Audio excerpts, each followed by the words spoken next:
এই যে আপনার বাকি ৭১ জনের থেকে ৫৩ জনের টাকা দিয়ে দেওয়া হয়েছে। এটার পুরো টাকাটাই ফারুক নিজে খেয়েছে।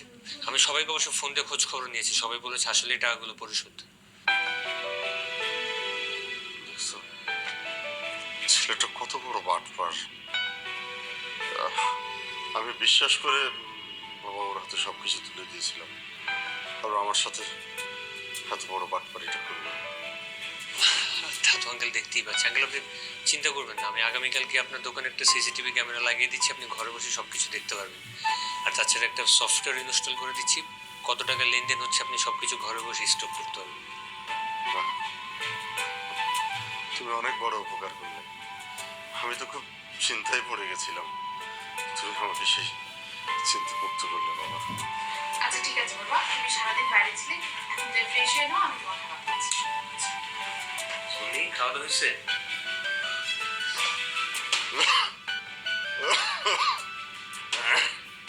বাবা আমিও রুমে যাই, তুমি রেস্ট নাও। হ্যাঁ এমন তাই ঘুমাতে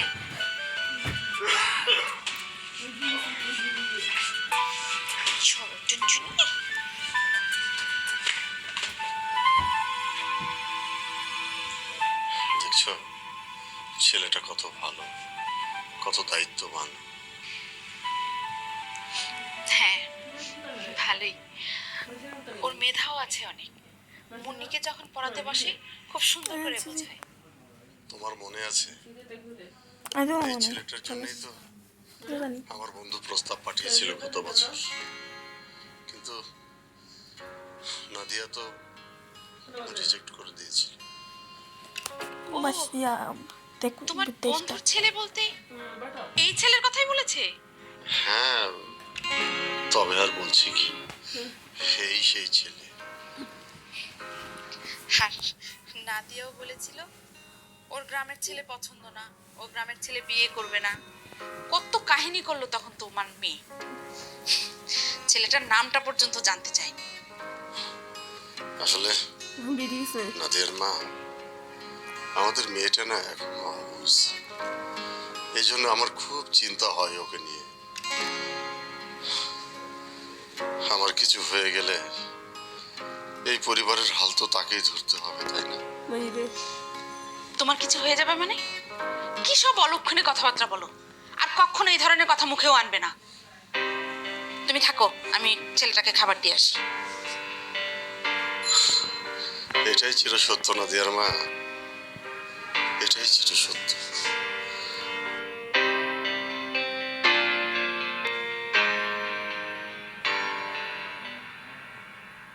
ভাইয়া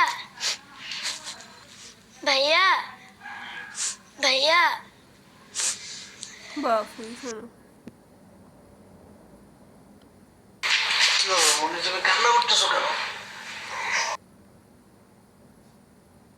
ভাইয়া বাবা মারা গেছে।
গোস্ত খাবার মনে তোর কেন লড়ন থাকে ওই তো তুই কেন তাকায় এসব স্ক্রিপ্ট না দোস না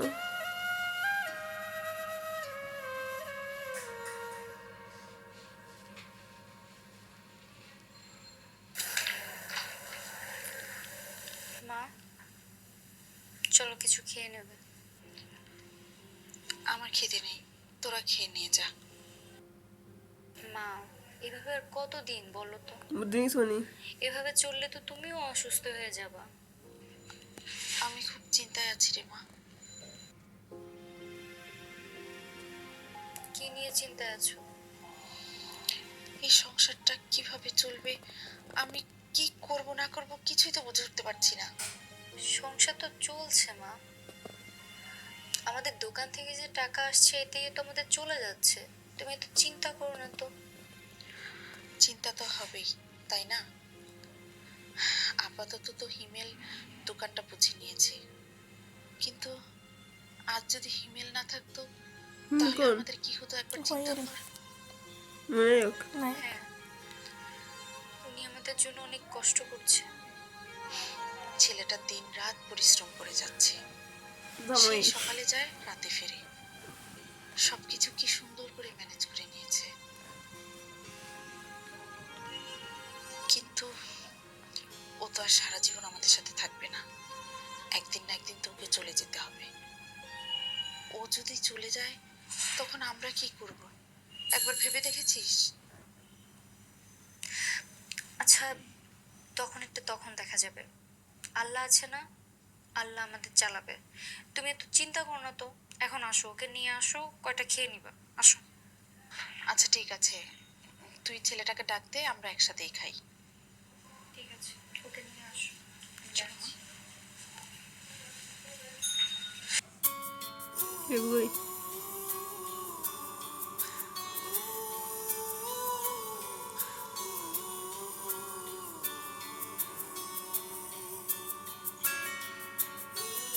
কোথায় যাচ্ছেন আপনি?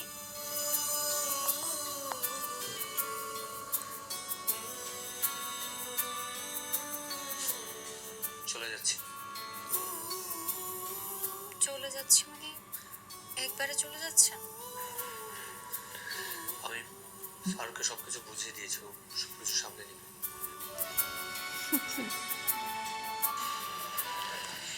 কিছু বলবেন?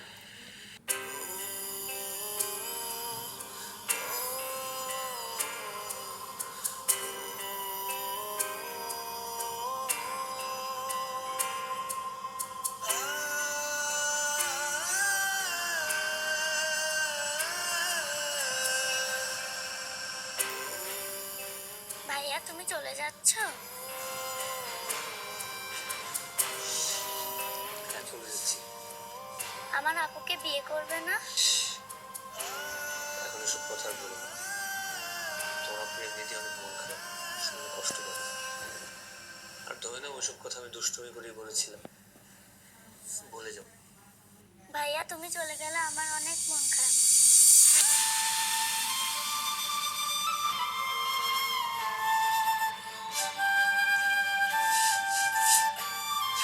তুমি কোথায় যাচ্ছ বাবা? আন্টি আমি কি চলে যাচ্ছি। করেছ কেন? আর কটা দিন থেকে গেলে হতো না? অনেকদিন তো থাকলাম, আর তাছাড়া আরো কিছুদিন থাকলে আত্মীয় স্বজন প্রতিবেশী অনেক অনেক উল্টো পাল্টা কথা বলবে, তাই আপনাদের সম্মানের কথা চিন্তা করেই চলে যাচ্ছি।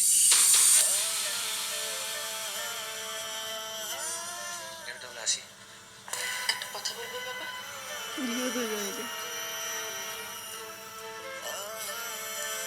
তোমার বাবা তোমার জন্য নাদিয়াকে বিয়ের প্রস্তাব দিয়েছিলেন, তুমিও নাকি রাজি ছিলে।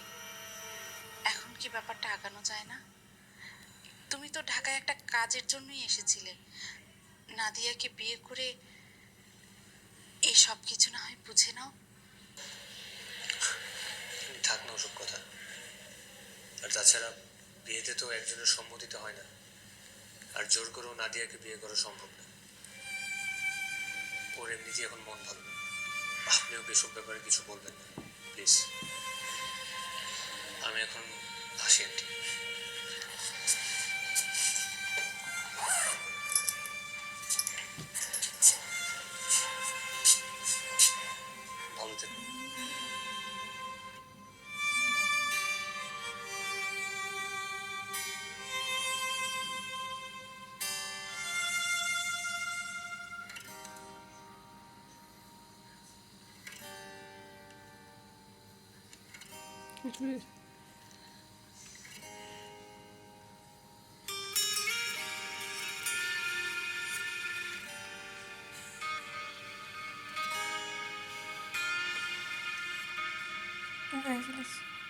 আমার মনে করে চলে না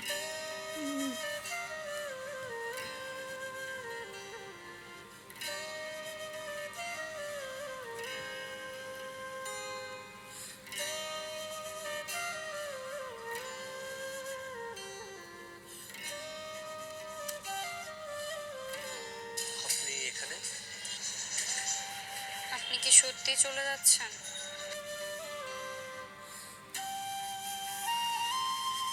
হ্যাঁ, চলে যাচ্ছি।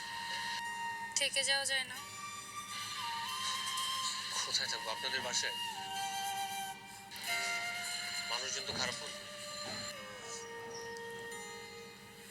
ঠিক আছে, তাইলে আমাকে নিয়ে চলেন কোথায়? আপনার বাসায়। কেন? আপনার বাবার থেকে দোয়া চাইতে। মানে বুঝিনি। মানে আপনি আমাদের বাসায় কেন এসেছিলেন আমি সব জানি। কি জানেন? এই যে আপনি আমাদের বাসায় এসেছিলেন আমাকে বিয়ে করার জন্য। না মানে আপনার বাবা আমাকে সব বলে দিয়েছে। না মানে আসলে এত আমতামতা করতে হবে না। আমি তো তখন আপনাকে রিজেক্ট করেছিলাম, কিন্তু এখন আমি বিয়েতে রাজি। আপনি কি রাজি?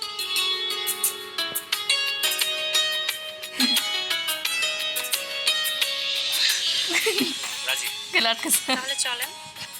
কোথায়? কোথায় আবার? আপনার বাসায়। হ্যাঁ।